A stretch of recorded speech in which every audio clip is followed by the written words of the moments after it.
लमूलोए सवसाहूणं मंगलम भगवान वीरो मंगलम गौतमो गणी मंगलम कुंद कुंदाद्यो जैन धर्मोस्तु मंगलम सर्वमंगलमांगल्यं सर्वकल्याणकारकं प्रधानं सर्वधर्माणां जैनं जयतु साक्षी जैनं जयतु साक्षी वन्दे सर्वसिद्धे धूमचरणो अमंगलिं पत्ते वोच्छामि समय पावड़ मृणमो सुध केवली भणिगम नमः समय साराय स्वानुभूत्या चकासते चित्स्वभावाय भावाय सर्वभावांतरच्युते।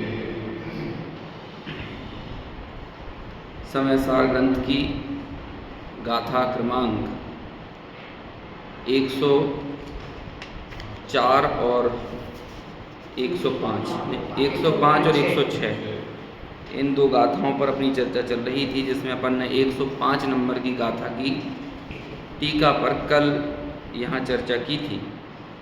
टीका में एक बड़ी मार्मिक पंक्ति आचार्य अमृतचंद्र ने प्रयोग की है कि जो पुद्गल कर्म को आत्मा ने किया ऐसा मानता है, उसे एक तरह से उलाहना देते हुए आचार्य कहते हैं कि ऐसा व्यक्ति निर्विकल्प विज्ञान घन स्वभाव से भ्रष्ट है और वो विकल्प परायण है, विकल्पों में ही आनंद लूटने वाला है, उसे निर्विकल्पता का स्वाद चखना ही नहीं है। अब जिस व्यक्ति को निर्विकल्प अनुभूति करना ही नहीं हो, उसे कैसे हम जबरदस्ती में खींच कर उस निर्विकल्प अनुभूति के करीब ला सकते हैं। जैसे मज़ा ही इस बात में आता हो, आप हमें उठा पटक के काम में लगा दो, आप हमें दुनिया के जंजालों में घसीटो तो हमें बहुत आनंद आता है ना। जैसे आजकल एक चलन बड़ा चलता है, जो व्यक्ति कुछ नहीं बन पाता वो व्हाट्सएप ग्रुप का एडमिन बन जाता है और जब आप व्हाट्सएप ग्रुप के एडमिन बन जाओ तब तो फिर ये समझ लो कि वहाँ पे तो मेंढकों का समूह आ गया और सब अपने अपने तरह से उचकते हैं, और एक व्यक्ति बस यही काम करता है कि उन लोगों को या तो शांत करता रहता है या निर्देशित करता रहता है, और कुछ नहीं तो एडमिन होने के सुख को ही लूटता रहता है। तो इसमें क्या किया जा सकता है? जीवन का ध्येय तो ये होना चाहिए कि हम हमारी लौकिक जिम्मेदारियों से जब निवृत्त हों तो सब प्रकार के उन साधनों से दूर हट जाना चाहिए जहाँ जहाँ विकल्प खड़े होते हों। लेकिन जिस व्यक्ति ने जिंदगी भर विकल्पों की आदतों में ही तल्लीन रहा हो ना, तो अब वो क्या कर सकता है? जब वो सबसे निवृत्ति लेने का समय आ जाए तब भी वो ऐसे साधन ही तलाशता है, बहाने तलाशता है कि हम कैसे किसी विकल्प में फिर से उलझ जाएं, और उसे वो ये मान के चलता है कि कोई ना कोई काम तो होना चाहिए ना। देखो, ये जो टोडरमल जी की पंक्ति है जो हम बार बार याद करते हैं, निमित्त नैमित्तिक संबंध बहुत घने हैं। यदि आप इस पूरे प्रकरण को समझोगे ना तो आपको ये पता चलेगा कि टोडरमल जी ने जब कुछ कहने का बस नहीं चला तो एक तरह से समझ लो झल्ला कर ये बोल दिया कि सुनो, तुम्हें भेद विज्ञान की बात इसलिए बहुत गले उतरना मुश्किल लगती है क्योंकि तुम निमित्त नैमित्तिक संबंध में इतने रचे पचे हो कि तुम्हें उस निमित्त नैमित्तिक संबंध से परे वास्तविक वस्तु स्थिति को देखना चाहते ही नहीं हो, और दिखाई देती ही नहीं है क्योंकि वैसी दृष्टि नहीं है। ये तो एक विशिष्ट दृष्टि का काम है। आज जैसे कि आप देखोगे इकोनॉमिक्स की दुनिया में 3 तरह के क्षेत्र होते हैं, है ना। आप तो इकोनॉमिक्स के प्रोफेसर थे ना। हाँ, तो आप तो विशेष जानकार होंगे, आपके सामने कुछ बोलना ये तो गुस्ताखी है लेकिन 3 क्षेत्र होते हैं, एक प्राइमरी सेक्टर होता है, एक सेकेंडरी और एक सर्विस सेक्टर, है ना। प्राइमरी सेक्टर कहलाता है जो किसान होते हैं, उत्पादक। जो सेकेंडरी होता है वो होता है उद्यमी, जो फैक्ट्री वगैरह में जो काम होता है। और फिर तीसरा होता है सर्विस सेक्टर। आपने सोचा ये तीनों के 3 सेक्टर आचार्य कुंद ने भी हमारे सामने रखे हैं। जैसे आप ये एक देखो, एक व्यक्ति ने तो गेहूं उत्पादन किया, दूसरे व्यक्ति ने फैक्ट्री में ले जाकर गेहूं के बिस्कुट बना दिए, है ना, और तीसरे ने कुछ नहीं किया, उसकी बस सप्लाई कर दी, उसको डिस्ट्रीब्यूट करवाने में अपनी भूमिका निभाई, जो सर्विस सेक्टर का काम मान लो, व्यापारियों का काम मान लो। तो अब ये तीन ही तरह से जीवकर्ता बनता है, और कहते हैं ये पूरी देश अर्थव्यवस्था से चल रहा है ना, और ये देश की अर्थव्यवस्था इन तीन सेक्टरों पर टिकी हुई है। अब देखो, उत्पादक माने हो गया उपपज्जति, है ना, और दूसरे नंबर पे कौन सा, परिणमदी, है ना, जो गेहूं के बिस्कुट बना देता है, तो ये हो गया कौन, परिणमन कराने वाला।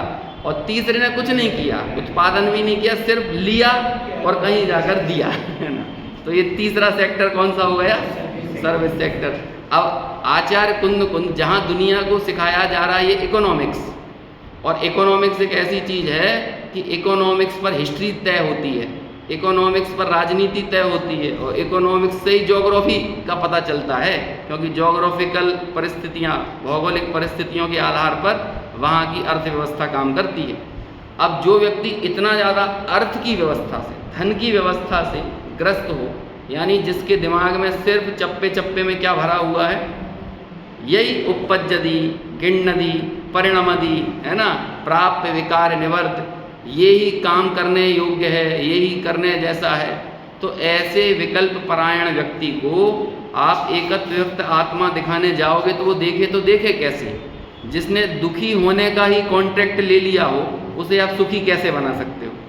वो तो कॉन्ट्रैक्ट लेके बैठा है ना, MOU साइन किया हुआ है, जन्म लेते ही वो MOU साइन करता है कि मैं ज़िंदगी भर दुखी रहूँगा, और मैं जितना ज़्यादा दुख और संघर्ष के साथ ये जीवन बिताऊँ उतना मेरे जीवन में सफलताएं हैं। आप देखो ना, बायोग्राफी लिखाई जाती है, किन की लिखी जाती है, जिसके जीवन में आनंद ही आनंद हो। अरे दुनिया वालों की बायोग्राफी छोड़ो, 24 तीर्थंकरों में सबसे हिट बायोग्राफी कौन की होती है? जिनके जीवन में संघर्ष हो, जो हम नैमित्तिक दुख जिनके जीवन में देखते हैं, वही तो सबसे हिट होती है ना।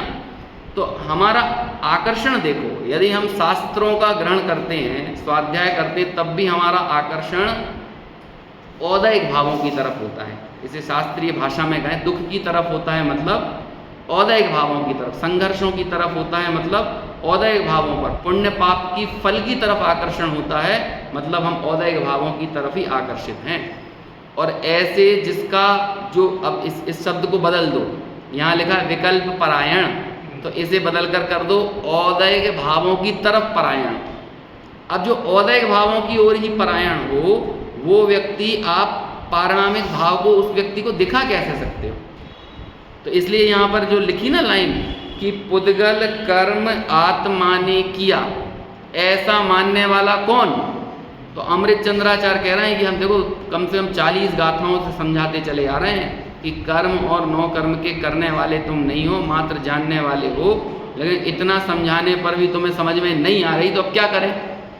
कहते हैं तुम विज्ञान घन स्वभाव से भ्रष्ट हो और तुम्हें मजा आ रहा है विज्ञान घन स्वभाव की प्राप्ति करने, नहीं बोलते जरूर हो कि हमें सुखी बनाओ, हे प्रभु हमें सुखी, मैंने तेरे ही भरोसे प्रभु भंवर में नैया डाल दी। तो क्यों डाल दी? वो तुम्हारी नैया को ऊपर उठाएंगे कि अपने आनंद को लूटेंगे।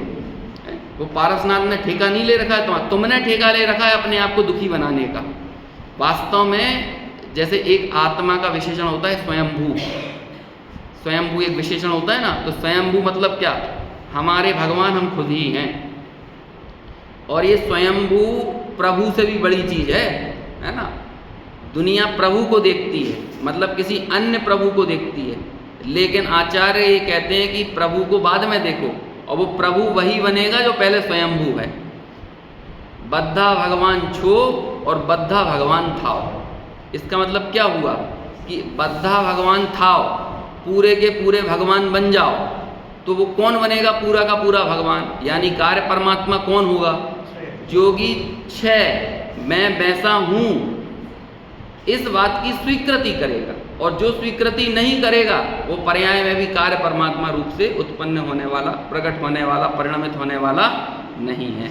तो इसलिए ये जो विकल्प परायण अज्ञानियों के लिए शब्द प्रयोग किया, अज्ञानियों तो क्या कहो, व्यवहारी जन शब्द था ना, उस व्यवहारी जन के लिए क्या प्रयोग कर दिया? निर्विकल्प विज्ञान घन स्वभाव से भ्रष्ट, और दूसरा विकल्प परायण। अज्ञानियों का ये विकल्प है कि मैं पुद्गल कर्म का करने वाला हूँ, और फिर आखिर में कह देते हैं यह विकल्प कैसा है, उपचार ही है, परमार्थ नहीं है, है ना। ये हमने कल पढ़ा था। अब देखो अगली गाथा की टीका पढ़ते हैं। पहले एक बार ये दोनों गाथाओं का पाठ कर लें। जीवम मिहेदुभूदे बंधस्य दुपस्सि दूण परिणामम् जीवेण कदम कम्मम् भण्णदि उभयार में तेण जीव हेतु भूत्वा अरे परिणाम देख उपचार मात्र का यह कर्म जो देहि कदे युद्धे रायेण कदम तिजम पदे लोगो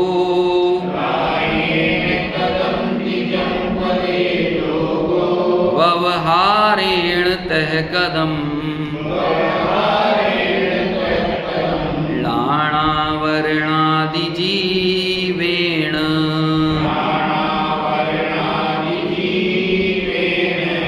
योद्धा करे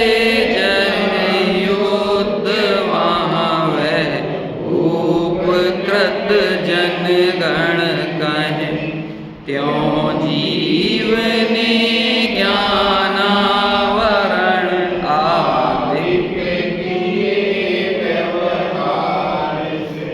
देखिए इसकी टीका पढ़ते हैं।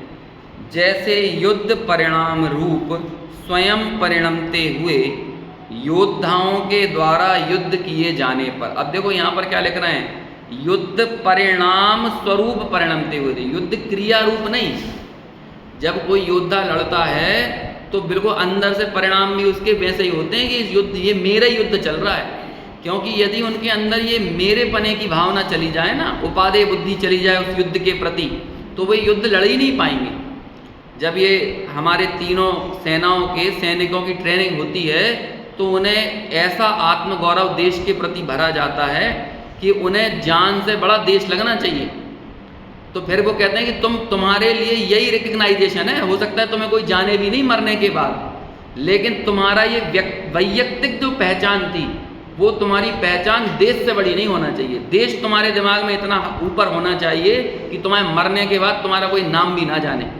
चीन से जब युद्ध हुआ तो कई लोगों के पता ही नहीं चले कहाँ कौन मर गया, वो मरा है कि जिंदा है कि चीन के कब्जे में चला गया, किसी को पता नहीं चला। अभी 1.5 साल बाद, जो पिछली साल सर्जिकल स्ट्राइक हुआ था ना, 1.5 साल 1.25 साल बाद ये पता चला कि उसमें 4-6 लोग भारत के मरे थे। अभी ये बयान अब आ रहा है संसद में।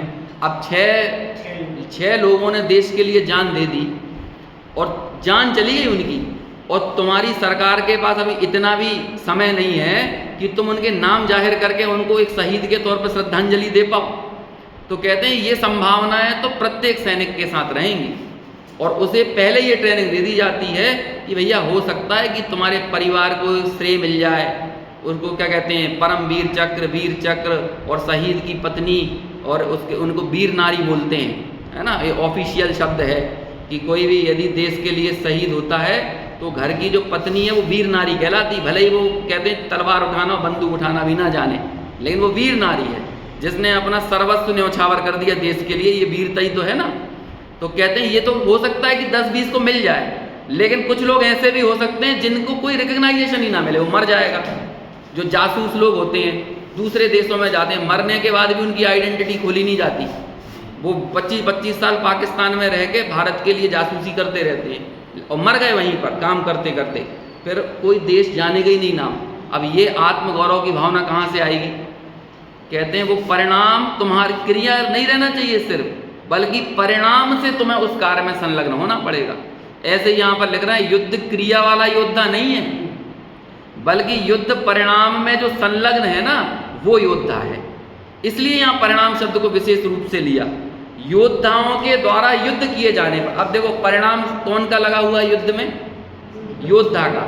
लेकिन कहला कौन रहा है युद्ध वाला? राजा डोनाल्ड ट्रंप।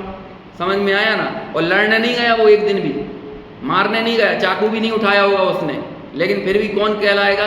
उसका पूरा श्रेय कौन के पास जा रहा है? डोनाल्ड ट्रंप के पास। हो सकता है कि जब सामने 4 सैनिकों से घिरा हुआ कोई व्यक्ति हो तो डोनाल्ड ट्रंप को पता ही नहीं है कि वो 4 सैनिकों से जो योद्धा लड़ रहा था तो उसने परिणाम किए उन 4 लोगों को मारने के, इसने तो परिणाम भी नहीं किए। लेकिन यदि अब मान के चलो बाद में इतिहास लिखा जाए कि वियतनाम युद्ध में कौन था उस समय, है ना, राष्ट्रपति जो भी रहा हो, तो कहते हैं कि उस समय अमेरिका ने या उस समय के राष्ट्रपति के आरोप आएगा कि वियतनाम युद्ध में फलाने देश के 1 लाख सैनिकों को मारा गया। तो कौन ने मारा 1 लाख सैनिक? 1 लाख सैनिकों के मारने की क्रिया में उस व्यक्ति का परिणाम संलग्न नहीं था, परिणाम तो योद्धाओं के संलग्न थे। तो परमार्थ से कौन हुआ संलग्न? योद्धा। लेकिन उपचार किसके ऊपर आ रहा है? उस समय का जो राष्ट्रपति है, प्रधानमंत्री है या राजा है। लेकिन राजा ही के ऊपर आएगा, चाहे जिसके ऊपर नहीं आएगा। ये कल बात कही थी कि जिसके ऊपर निमित्त का आरोप आएगा वो भी उस योग्य होना चाहिए, यदि वो उस योग्य ना हो तो निमित्त का आरोप भी नहीं आएगा। ऐसे ही ये मैंने यानी इस जीव ने कर्मों को बांधा, तो जीव के ऊपर आरोप आ रहा है तो किसी वजह से आ रहा है, धर्म द्रव्य पर नहीं आ रहा, अधर्म पर नहीं आ रहा, आकाश पे नहीं, काल पे नहीं, लेकिन ये बस आरोप आ रहा है, उपचार मात्र है। वास्तव में तो किसने कर्म को बांधा? नवीन पुद्गल कार्माण वर्गणाएं आती हैं तो वे किससे जुड़ती हैं? पूर्व निबद्ध कार्माण वर्गणाओं से। तो कहते हैं पूर्व निबद्ध कार्माण वर्गणा किससे जुड़ी हुई हैं? तो कहते हैं वो तो अनादि से ही ऐसा है, उनकी बंध की श्रृंखला चली आ रही है। जैसे कि सोने में किट्ट कालीमा किसने इन्विल्ट करी? किसी ने नहीं की। वो तो जब से सोना खदानों में है तब से ही किट्ट कालीमा में भी उसमें ही है। तो ये आपने कैसे जाना कि जो किट्ट कालीमा है वो सोना नहीं है और जो सोना है वो किट्ट कालीमा नहीं है? कैसे जाना? कि आपने कालांतर में एक विशिष्ट प्रक्रिया से उस किट्ट कालीमा को सोने से दूर कर लिया, तब आप ये जान गए कि वो सोना नहीं है, सोना अलग है और किट्ट कालीमा अलग है। ऐसे ही कर्म अलग हैं और आत्मा अलग। ये कैसे जाना? कि इसकी एक नजीर प्रस्तुत कर दी। नजीर समझते हैं क्या होता है? उदाहरण प्रस्तुत कर दिया। किन्होंने? अशरीरी सिद्ध भगवान आदर्श तुम्ही मेरे। अपन है ना, हम सिद्ध भगवानों की वंदना स्मरण क्यों कर रहे हैं? क्योंकि आप ना होते, यदि वो 6 महीने 8 समय में 608 जीव मोक्ष नहीं जा रहे होते तो हमें तो पता ही नहीं चलता कि ये देह और आत्मा जो अत्यंत घने दिखने वाले निमित्त नैमित्तिक संबंध हैं ये झूठे हैं, ये उपचार मात्र हैं, ये परमार्थ नहीं है। परमार्थ से तो एकमात्र चैतन्य ही अपने निज गुण और पर्यायों से निबद्ध है। वो पर द्रव्य, पर गुण और पर पर्यायों को ग्रहण करने वाला नहीं है। ये उन सिद्धों के कारण ये बात हमें पता चली। ऐसे ही यहाँ कहते हैं कि युद्ध परिणाम रूप स्वयं परिणमित होने वाले राजान में राजा ने युद्ध किया ऐसा उपचार है। अब देखो, युद्ध योद्धाओं का परिणाम युद्ध रूप, लेकिन मैं युद्ध कर रहा हूं, है ना, वो वहां दूर बैठा हुआ राजा सोच रहा है मैं युद्ध कर रहा हूं। इसीलिए देखो पहले एक प्रकरण चला पूरा जहां पर ये कहा कि अज्ञान भाव का कर्ता कौन? वो कहते हैं वो जीव है ना, तो वो जीव को अज्ञान भाव का कर्ता क्यों कहा? क्योंकि कर्ता बनता है इसलिए उसे कर्ता कहने में आया। ऐसे ही वो राजा जो दूर से बैठा हुआ है वो इस युद्ध का कर्ता क्यों करता? क्योंकि वो दूर बैठा बैठा ये सोच रहा है कि मैं युद्ध करने वाला हूं। ये कौन करने वाला है? अब इसे पिछली वाली गाथा की अंतिम पंक्तियों से जोड़ो।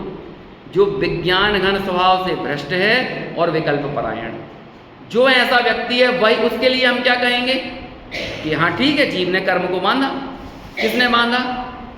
वो जो बन रहा है, जो विकल्प परायण है, जो परमार्थ में स्थित है, जो स्वरूप में स्थित है, उसके लिए तो ये विकल्प ही खड़ा नहीं हो रहा कि मैंने कर्म को बांधा। अब ये समझ लीजिए कि कर्णानुयोग किसके लिए है? कर्णानुयोग की सारी शैली किसके लिए? जैसे टोडरमल जी ने भी लिखा एक द्रव्यानुयोग का पक्षपाती आकर कहता है कि भाई हमें तो भेद विज्ञान की बात सुनना चाहिए, एकमात्र आत्मा में ही स्थित होना चाहिए, ये ज़्यादा पढ़ने लिखने की क्या ज़रूरत है। टोडरमल जी लिख रहे हैं ये बात, जिन्होंने सम्यक ज्ञान चंद्रिका लिखी और जिन्होंने बाद में द्रव्यानुयोग की महत्ता भी बताई भोक्ष्मार प्रकाशक में, वो ही एक क्या कहते हैं निश्चयाभासी व्यक्ति की तरफ से या द्रव्यानुयोग के पक्षपाती की तरफ से प्रश्न खड़ा करते हैं। तो टोडरमल जी उत्तर देते हैं कि देखो भाई, यदि तू ज्ञाता दृष्टा रूप रहता है तो वही काम कर, फिर तू दुकान करने भी मत जा, कहते हैं कि तू बाल बच्चों का पालन पोषण भी मत कर, और तूने दुनियादारी के जितने काम अपने जिम्मे ले लिए हैं वो सब कर। यदि तू परम भाव में स्थित है तो तू एकमात्र द्रव्यानुयोगी तेरे लिए परम श्रेयस्कर है। हम तुझे नहीं कहेंगे कि तू अपनी भूमिका से नीचे उतर और नीचे उतर के हमारे ये सिद्धांत शास्त्रों का अध्ययन कर, लेकिन वो कहते हैं कि तेरा उपयोग निरंतर अपने ज्ञाता दृष्टा स्वरूप में रहता नहीं है, तू परम भाव में निरंतर स्थित रहता नहीं है, तू नीचे अपरम भाव में आता है। अब हम तुझे ये कहते हैं कि तू अपरम भाव में आकर जीव के बारे में विशेष जान और उसको विशेष जानकर पुनः परम भाव तक पहुँचे, इसलिए हम तेरे उपयोग को एक मर्यादित बनाए रखने के लिए ये उपदेश देते हैं कि तू करणानुयोग का सेवन कर, क्योंकि यदि तेरी बुद्धि इधर भी नहीं लगेगी तो बोलो जीव की परिणति के 3 ही स्थान हैं, या तो वो शुद्ध भाव रूप रहेगी, अथवा वो शुभ भाव में रहेगी, या फिर तीसरा स्थान कौन सा बचता है।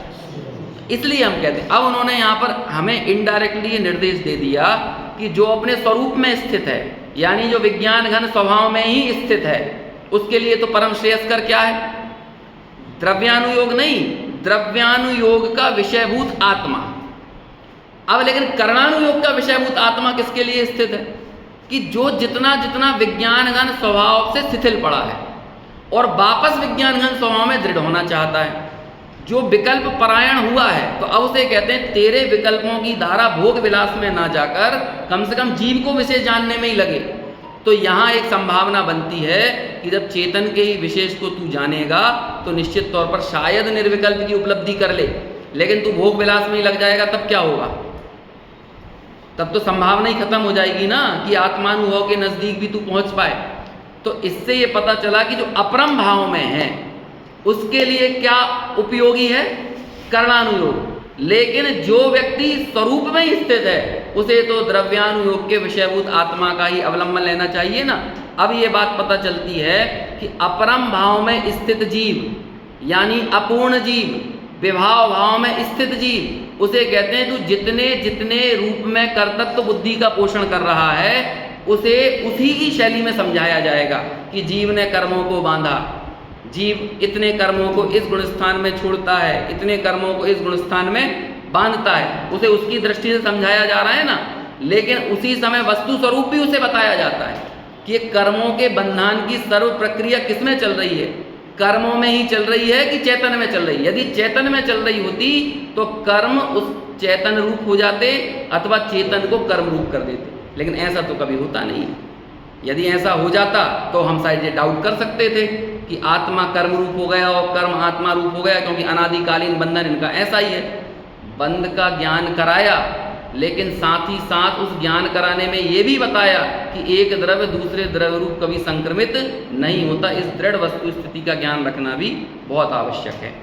तो इसलिए वो उपचार के कथन सारे उसके लिए प्रयोग किए गए, सारे उपचरित कथन किसके लिए कि जो अज्ञान दशा हुई क्यों, विज्ञान घन स्वभाव में काट लगी क्यों, शिथिलता आई क्यों। इतना समझ लो कि जितनी जितनी हमारे जीवन में शिथिलता है उतनी उतनी कर्ता बुद्धि है, अथवा जितनी जितनी कर्ता बुद्धि है उतनी उतनी शिथिलता है। कलश आया था 86 या 87 नंबर की गाथा के आसपास, वहाँ ये कहा, क्या कहा था, सारे ही दुखों का एकमात्र मूल क्या है, अहम कर्ता अस्मि, मैं करता हूँ, अहम कुर्वे, ऐसा था ना, परम कुर्वे अहम, परम कुर्वे अहम, मैं पर द्रव्य का करने वाला हूँ। बस इतना ही क्या है, यही अज्ञान है, यही संसार है और यही दुख है। और जितने जितने आपके जीवन में ये कर्ता बुद्धि है उतना उतना संसार है, और जितनी जितनी कर्ता बुद्धि है उतना उतना दुख है। तो अब जो 5वें गुणस्थान वर्ती का भी दुख है तो वो कितना, जितनी उसकी कर्ता बुद्धि। छठे गुणस्थानवर्ती भी जीव के भी जितना दुख है वो कितना। अब हम कहेंगे छठे गुणस्थान में कहाँ दुख है, अरे दुख है, वे छठे सातवें गुणस्थानवर्ती मुनिराज खुद इस बात को कह रहे हैं। तब ये समय सार लिखने से पहले अमृतचंद्र ने क्या लिखा, यद्यपि मैं तो शुद्ध बुद्ध चैतन्य रूप हूँ, फिर भी परिणति मलिन हुई है मोह उदय से, परम विशुद्धि को पावे। अब ये मलिन हुई है मतलब क्या हुई है, दुखी हुआ। हमें कई बार इस बात को सोचना चाहिए कि जो 3 कषाय चौकड़ी के अभाव वाले मुनिराज हैं उन्हें अपनी संजुलन कषाय संबंधी विकार बर्दाश्त नहीं होता है, और हम 4 कषाय चौकड़ी को रखने के साथ यदि थोड़ा सा पुण्य कर लेते हैं तो हम उन सारी 4 कषाय चौकड़ी को संरक्षण दे देते हैं, और हमें लगने लगता है कि हम सबसे श्रेष्ठ हैं, बाकी सबसे तो उत्तम है ना। अभी देखो पूरी दुनिया तो कुछ पढ़ नहीं रही, हम कम से समय सार पढ़ रहे हैं, कर्ता कर्म की इस अधिकार में आचार्य की शैली को समझने की कोशिश कर रहे हैं। लोग बागों को तो पल्ले ही ना पड़े, हमें भी कई बार बहुत सारी चीज़ें पल्ले नहीं पड़ती, लेकिन फिर भी समझ तो रहे हैं ना। तो बोलो हम बाकी सबसे श्रेष्ठ हैं कि नहीं। यदि हम सम्यक्त सन्मुख हों तो हर एक ज्ञान के पायदान पर चढ़ते हुए हमें निरंतर यही ख्याल आना चाहिए, अहो मुझे तो इन बातों की खबर ही नहीं थी, अरे मैं तो कुछ नहीं जानता, अरे मैं तो कुछ नहीं जानता, अरे मैं तो कुछ नहीं जानता। जिस किसी को भी ये गलतफहमी हो रही है ना कि मैं तो बहुत जानता हूँ, वो वास्तव में कुछ नहीं जानता। सही बात यही है, और जब आप थोड़ा जानने लगोगे तब आपको पता चलेगा कि आप कुछ नहीं जानते। मेरा एक मित्र है, वो हम लोग साथ में यूपीएससी की तैयारी करते थे, तो वो बन गया डिप्टी कलेक्टर ना, मैं नहीं बन पाया। तो वो अभी मित्रता तो अभी भी है कायम। तो वो एक बार बोलता है कि अब उसने भी लगा लिया होगा ये प्रवचन 10-12 मिनट, बहुत ब्रिलियंट माइंड है ना, जो समझ सकते हो अब, जो कलेक्टर डिप्टी कलेक्टर के एग्ज़ाम को निकाल कर वहाँ तक पहुँचे तो ब्रिलियंट माइंड ही है ना दुनिया के लिए। हाँ, तो वो ये कहे कि भाई एक दिन मैंने सुनने की कोशिश की, तुम 15-20 मिनट पता नहीं क्या बोल रहे थे, हमें तो कुछ समझ में ही नहीं आ रहा था। मैंने कहा अब वो जैन नहीं है, मैंने कहा भाई तुम तो छोड़ो, जो जन्मना जैन है ना, जो बहुत पाठशाला वगैरह पढ़े हुए हों, जिनकी लघु जैन सिद्धांत प्रवेशिका वगैरह अच्छे से पढ़ी हुई हो, उन्हें समझ में नहीं आता है, तो तुम्हें समझ में जाए इसकी क्या गारंटी है। लेकिन मैं फिर भी तुम्हें ये चैलेंज दूंगा, तुमने बाकी सब चीज़ें तो समझी है ना, तो तुम समझने की सामर्थ्य तो है। मैं क्या थोड़ा जोर लगाओ और समझो, पहले से सुनकर थोड़ा सा धैर्य रख के 100-125 घंटे सुनो, उसके बाद हो सकता है शायद थोड़ा कुछ समझ में आए। और जब तुम्हें ये समझ में आएगा तब तुम्हें ये भी समझ में आएगा कि इससे पहले तुम कुछ नहीं समझते थे। समझ में आया ना, ऐसी बात है। क्योंकि देखो ये पूरा जो समय साथ चल रहा है, ये पूरा आगम और तर्क, इन 2 चीज़ों, 2 धरातल पर चल रहा है। और एक न्याय के लिए बुद्धि का होना और एक तथ्यों को एकत्रित करने वाली बुद्धि होना, इन दोनों में फर्क है। सूचनाओं को आप स्मरण में ले सकते हो, ये हो सकता है थोड़ा एक्स्ट्रा एफर्ट लगा के संभव है, लेकिन न्याय से चीज़ों को भेद विज्ञान करने में न्याय की बुद्धि बहुत ज़रूरी है। देखो इसे एक ऐसे और जैसे कर्णानुयोग को सूक्ष्म कहा जाता है, द्रव्यानुयोग को स्थूल कहा जाता है ना। क्यों कहा जाता है? क्योंकि कर्णानुयोग में तर्क नहीं लगाया जा सकता। कर्णानुयोग में एक ही चीज़ काम करती है, स्मृति, ठीक है। लेकिन द्रव्यानुयोग में तर्क लगाना ही पड़ेगा, और तर्क लगाने के लिए मालूम क्या होता है? व्याप्ति लगाना पड़ता है। व्याप्ति ज्ञानम तर्का, ये सूत्र है। और व्याप्ति मालूम कैसे कहते हैं? साधनात् साध्य विज्ञानम, साधन से साध्य का ज्ञान होना, ये तर्क लगाने के लिए ज़रूरी है। और फिर यही फिर अनुमान में बनेगा। जब आप तर्क अच्छा लगा लोगे तो आपका अनुमान पुख्ता हो जाएगा। और जब भी हम साधन से साध्य का ज्ञान करते हैं तो जो साधन है ना, जो हेतु है, हेतु साध्य तक पहुंचने का हेतु है, वो हेतु हमेशा प्रसिद्ध होना चाहिए। कर्णानुयोग के तो अधिकांश से प्रसिद्ध नहीं है। आप कैसे खोजने जाओ? प्रसिद्ध मतलब समझते हैं, जैसे कि हमने आपसे बोल दिया कि भैया नंदीश्वर द्वीप इतना बड़ा है। अब ये आपके लिए आगम से बस मानने जैसा है, इसमें कोई दिमाग लगाने की जरूरत नहीं है। यदि आपको हमने बोल दिया चौथे गुण स्थान में इतने कर्मों की बंद विच्छुत्ति है, 8वें में इतनी है, तो तुम सोचो एक्स्ट्रा बुद्धि लगा के 2 ज़्यादा कर दो या 2 कम कर दो, तो नहीं कर सकते। उतनी है उतनी रहेगी। तो यहाँ पर तो आपका स्मृति काम करेगा, समझ में आया ना? इसलिए आपके लिए कोई प्रसिद्ध चीज नहीं है, हेतु नहीं है, ऐसा कोई हेतु नहीं है जो आपको आत्मा तक लेकर आए। लेकिन द्रव्यानुयोग में तो आपको न्याय से चलना पड़ेगा, तर्क से चलना पड़ेगा। तो आपको एक साधन ऐसा पकड़ना पड़ेगा जो प्रसिद्ध हो, और वो प्रसिद्ध साधन क्या होता है? हमारा प्रगट ज्ञान। ये प्रगट ज्ञान जो निरंतर आ रहा है, अभी बात समझना, थोड़ा सा है ना, गंभीर बात है। हमारे इस प्रगट क्षयोपम ज्ञान से एक ज्ञान के अकूट भंडार, कहते हैं कि ज्ञान की प्रति समय निकलने वाली धाराओं का जो महाअधिपति बैठा हुआ है। जैसे आपको पता है समुद्र के बारे में ये दुनिया कितनी जानती है। समुद्र का एक नाम और क्या है? इस दुनिया में जो कुछ भी निकलता है ना, समुद्र से ही निकलता है। जो कुछ भी सबसे ज़्यादा यूजफुल एनर्जी, सबसे बड़ी चीज़ तो एनर्जी कहाँ से निकलती है? समुद्र से। और आप ये समुद्र के 2-5 किलोमीटर नीचे जाकर आप इतना कुछ पा गए हो, लेकिन 2-5 किलोमीटर जितना ही नहीं है वो नीचा।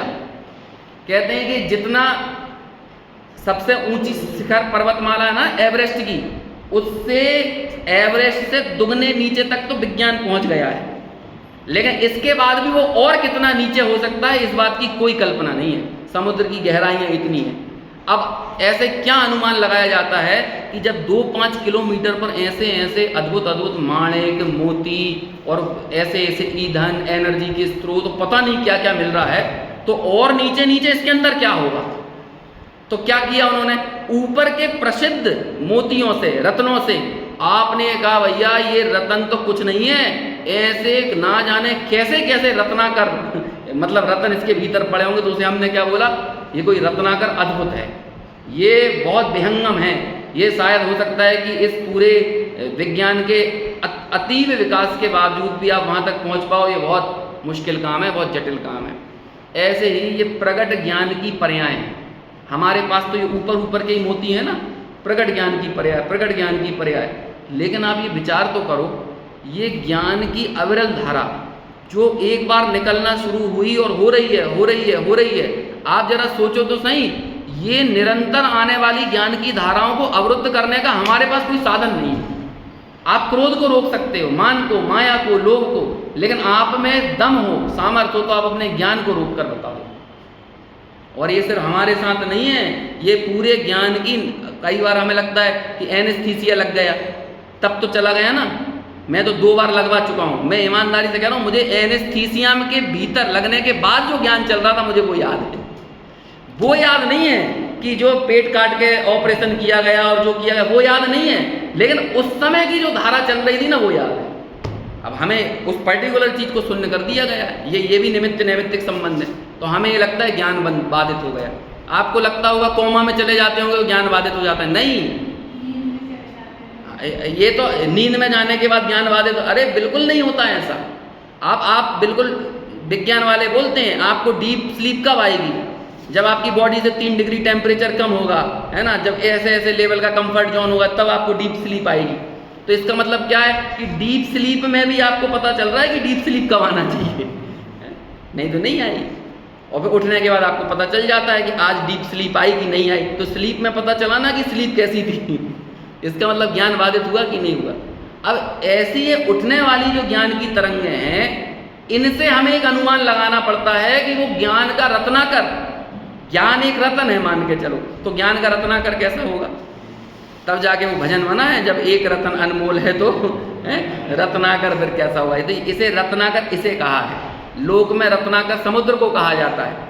जैसे समुद्र की थाह माप पाना संभव नहीं है, ऐसे इसकी थाह माप पाना, इसकी अनुभूति के बगैर संभव नहीं है। और केवल यानी आप विचार तो करो, हमने 49वीं गाथा की टीका में एक लाइन पढ़ी थी, जिसने अपना सर्वस्व भेद ज्ञानियों को समर्पित कर दिया है, सर्वस्व। अब उसका सर्वस्व क्या है? और वहीं पर एक लाइन ये आई थी, उधर आई थी, उसके आगे पीछे की किसी गाथा में आई थी। मतलब ये हमें समझ में नहीं आ रहा, ये आनंद आ कहाँ से रहा है, ये आ कहाँ से रहा है। अब हम रोकना चाहें ना, ये आनंद को रोक दें, तो ऐसे ही केवल ज्ञानी एक बार स्वरूप में निमग्न होने के बाद ये सोचें अब ये आनंद आना बंद हो जाए, तो वो आनंद किसका है? क्योंकि ज्ञान और आनंद की आपस में परस्पर संधि है, और वो संधि के परिणाम स्वरूप जो जितना जितना ज्ञान में स्थित होता जाता है, वो उतने उतने आनंद को पाता जाता है। प्रवचन सार की लाइन है, पहले एक दिन पढ़ी भी थी, क्या कहा था? आचार्य अमृतचंद्र ज्ञान अधिकार की शुरुआत करते हैं, सुख अधिकार की। तो पहले मालूम क्या लिखते हैं? अथ ज्ञानाद अभिन्नस्य सुखम प्रपंचयति। हम उस सुख की चर्चा करेंगे जो ज्ञान से अभिन्न है। तो अब आप मतलब समझो, जो जितना जितना विज्ञान घन हो रहा है ना, वो उतना उतना सुख घन भी हो रहा है। अब आप विचार करो, और जिसके विज्ञान घन स्वभाव में जितनी जितनी काट लगी है, उतना उतना वो दुखी है। और विज्ञान घन स्वभाव में काट का मतलब ही ये होता है कि वो उतना उतना कर्ता बुद्धि से ग्रसित है। इतना खतरनाक जहर है कर्तृत्व का, जो हमने ऐसे हल्का फुल्का मान लिया कि ठीक है, पहले आत्मानुभूति कर लेते हैं, फिर कर्तृत्व बुद्धि चली जाएगी। अरे ये दोनों साइमल्टेनियसली होंगे, एक साथ होंगे। आपकी कर्ता बुद्धि ढीली पड़ेगी और आप विज्ञान घन हो गए, ये होगा ही होगा। क्योंकि दो ही दृष्टि हैं, या तो परसन्मुख है, और जब परसन्मुखता हटा दी तो दृष्टि स्वसन्मुख होगी ही होगी। अब ये दोनों को आपको कथन जैसा करना है कर लो। आप कह सकते हो कि मैं जैसे जैसे स्वसन्मुख हो गया वैसे मेरी पर से दृष्टि हट गई, या फिर जैसे जैसे मेरी पर से दृष्टि हट गई वैसे वैसे मैं स्वसन्मुख हो गए। अब ये तो आपके वचनों में भेद है, लेकिन क्रिया में भेद नहीं है। काम एक साथ ही हो रहा है, पर से हटना और स्व में जमना, ये साथ साथ काम चल रहा है कि नहीं। और ये स्व में जमने की सबसे बड़ी बाधा का नाम है कर्तावाद। ये कर्तावाद, इसलिए अज्ञानी जनों को कह रहे हैं विज्ञान घन स्वभाव से भ्रष्ट। और वो विज्ञान घन स्वभाव से भ्रष्ट जो जीव है, वो परद्रव्य का कर्ता मैं हूँ, परद्रव्य निमित्तों का कर्ता मैं हूँ, संयोगों का कर्ता मैं हूँ, इस प्रकार के परिणाम से परिणमित होता है। और चूंकि वो परिणमित होता है, तो इसलिए उपचार से कह देते हैं कि तू ही इसका करने वाला है। तो जीव ने कर्म बंद किया। ये जितना जितना आगम का वचन है, ये किसके लिए है? कि जो कर्ता बन रहा है उसके लिए है, और जो विज्ञान घन स्वभाव में स्थित है उसके लिए है कि नहीं? उसके लिए ये कोई कथन नहीं। समझ में तो नहीं आ रहा? देखो आगे बढ़ते हैं। परमार्थ, परमार्थ ये उपचार है, परमार्थ नहीं है। उपचार है, परमार्थ नहीं है। देखो धीरे धीरे अपन तो क्या कह रहे हैं, ठोकर मार रहे हैं ना। धीरे धीरे कुछ तो निमित्त नैमित्तिक संबंध ढीला पड़ेगा कि नहीं, पढ़ना ही चाहिए। ये अपने जीवन से आप खुद विचार करो, आपके सैकड़ों असंख्यों सपनों में से कितने सपने आपने अपने जीवन में पूरे किए हैं। और जरा विचार करना, जो सपने पूरे हुए और जो सपने पूरे नहीं हुए, उन दोनों सपनों में आपने कोई भेद किया था क्या? आपने कोई भेद किया था क्या? जैसे कि मैं ये कहूँ कि मेरा भी सपना था यूपीएससी निकाल कर और कुछ बड़े पद पे कहीं पहुँचना, सपना था। मैंने तो इस सपने में कोई भेद नहीं किया। जो मेरा सपना पूरा हो गया उस सपने में, और जो सपना पूरा नहीं हुआ उसमें कोई भेद किया था मैंने तो नहीं भेद किया। मैंने तो शायद जो सपना पूरा हुआ उससे ज़्यादा समर्पण वहाँ दिया था, जो सपना पूरा नहीं हुआ। अब बोलो, अब क्या कर सकते हैं हम इसमें? तो जो नहीं हुआ उसके दुख से बचाने का मेरे पास क्या उपाय है? उसके कर्तृत्व के भार को अपने ऊपर से हटा देना, बाकी मेरे पास कोई चारा ही नहीं है। ये उस योग्यता को स्वीकार करना, होनहार को स्वीकार करना, भवितव्यता को स्वीकार करना। एक लाइन आती है, भवितव्यताम भगवती, ऐसा एक पूरा श्लोक है, कायम है, समंत भद्राचार्य की पंक्ति है। भवितव्यता को मालूम क्या कहा है? भवितव्यता भगवती है। भगवती मतलब भगवान का स्त्रीलिंग, वो होता है भगवती। जैसे कहते हो ना, तुम कहते हो भगवान, भगवान की मर्जी, भगवान की मर्जी, तो ऐसे ही समंत भद्र ने लिख दिया भवितव्यता ही भगवान है। और ये क्या होती भवितव्यता? जो कार्य हुआ है ना, बस इसकी योग्यता वो ही भगवती है। और ऐसी योग्यता किस में पड़ी है बताओ? जीव में, पुद्गल में, धर्म में, अधर्म में, आकाश में, काल में, किस में पड़ी है? छहों द्रव्यों में। और छहों द्रव्यों में नहीं, उनकी एक एक समय की पर्याय में अपनी अपनी योग्यता पड़ी हुई है। तो आप एक द्रव्य को तो अपनी जगह से हटा ही नहीं सकते, एक पर्याय को भी अपनी जगह से नहीं हटा सकते। और यदि आपको यकीन नहीं आता है तो मैं पहले भी शायद बोला होऊंगा, और मैं कई जगह ये बोलता हूँ कि आप पूरे जीवन के कर्ता बनते हो ना, मैं कहता हूँ आप 3 घंटे के कर्ता बन के बता दो। आप मेरे को यहाँ लिस्ट लेके जाओ अपनी एक, कि कल सुबह 8 बजे से 11 बजे तक मैं ये करूँगा। और मैं आपको प्रति समयवर्ती परिणमन की बात नहीं कह रहा हूँ, मैं 5-5 मिनट का कहता हूँ कि 8 से 8:05 तक आप ये करोगे, 8:05 से 8:10 तक ये करोगे, 8:10 से 8:15 तक ये करोगे। कितनी देर की टाइम दे रहा हूँ? 3 घंटे में 5-5 मिनट के कितने वो बनेंगे? 12 पंजे 60, 36, 36 टास्क दे रहा हूँ, 36 करके बता दो 3 घंटे। करोड़ों रुपए का पुरस्कार भी रखा जाए ना, तो ये 36 टास्क को उस समय वही काम होना चाहिए, एक काम भी इधर का उधर ना हो जाए। आप ये देखोगे, आप ये 36 टास्क पूरे करने में समर्थ नहीं हो, जो कि 5-5 मिनट की एक यूनिट बना के दिए थे। और जब एक समय वर्ती यूनिट हो, उसे करने वाले हम कैसे हो सकते हो? वास्तविक परिणमन वो एक समय का है, 5-5 मिनट का नहीं है। आप ये सोचते हो ना मैं इस समय में कुछ करूं, उतने में तो समय निकल गया, और जो समय अभी आया ही नहीं है उसके कर्ता तुम कैसे बन सकते हो? देखो 3 समय है ना, जो समय आया ही नहीं है उसके कर्ता कैसे बनोगे? जो समय बीत गया है उसके कर्ता कैसे बनोगे? और जो समय एक समय का ही है उसके कर्ता कैसे बनोगे? क्योंकि जितनी देर में सोचोगे कि मैं इसमें कुछ करूं, उतनी देर में तो वो भूतकाल हो जाएगा। तो आपने सोचा तो इस समय था और किया अगले समय में था, तो आप इस समय के कर्ता हुए कि अगले समय के कर्ता हुए? अरे अगले समय के भी नहीं हुए, आपको गलत फहमी है। अगले समय में भी जो हुआ है वो उसकी योग्यता से हुआ है। इसलिए ये योग्यता, ये भवितव्यता, यही भगवती है। इसलिए इस कर्ता कर्म की बुद्धि को निचोड़ के फेंक देना चाहिए हम लोगों को। देखो आखिरी 2 लाइनें पढ़ के बात पूरी करते हैं। इसी प्रकार ज्ञानावरणादि कर्म परिणाम रूप स्वयं परिणमते हुए पुद्गल द्रव्य के द्वारा ज्ञानावरणादि कर्म किए जाने पर, किसने किए ये? पुद्गल कर्म ने, पुद्गल द्रव्य के द्वारा। ज्ञानावरणादि कर्म का परिणमन किसमें हुआ? पुद्गल द्रव्य में। ज्ञानावरणादि कर्म परिणाम रूप स्वयं परिणमित नहीं होने वाले। अब देखो, पुद्गल कर्म ज्ञानावरणादि रूप परिणमित हुआ, लेकिन जीव तो ज्ञानावरणादि रूप परिणमित नहीं हुआ ना, तो इसलिए उसे क्या लिखा? उस कर्म परिणाम रूप स्वयं परिणमित नहीं होने वाले ऐसे आत्मा में आत्मा ने ज्ञानावरणादि कर्म किया, ऐसा उपचार है, परमार्थ नहीं है। और जिसने उपचार को परमार्थ पर तवज्जो दे दी, उसके लिए क्या कहा? विज्ञान घन स्वभाव से भ्रष्ट और विकल्प परायण। अब तुम विकल्प का आनंद लूटना है तो लूटो, तुम्हें निर्विकल्पता की बात कहाँ से समझाएं? ऐसा अमृतचंद्र कहते हैं। भावार्थ, योद्धाओं के द्वारा युद्ध किए जाने पर भी उपचार से यह कहा जाता है कि राजा ने युद्ध किया। इसी प्रकार ज्ञानावरणादि कर्म पुद्गल द्रव्य के द्वारा किए जाने पर भी उपचार से यह कहा जाता है कि जीव ने कर्म किया। इस प्रकार अपनी ये 106वीं गाथा की टीका हुई। 107 और 108 इन 2 गाथाओं के युग्म की चर्चा आगे अपन कल करेंगे। अब सब युग्म में हैं गाथाएं, है ना? 2-2 का युग्म है, फिर 4 का आएगा, 6-6 का भी युग्म आएगा। तो आगे इसी जो पहले चर्चा चली है अपनी, इसी चर्चा को और थोड़ा विशेष रूप से समझाते हुए आचार्य इस पर द्रव्य के कर्ता कर्म की बुद्धि का निषेध यहाँ पर करेंगे।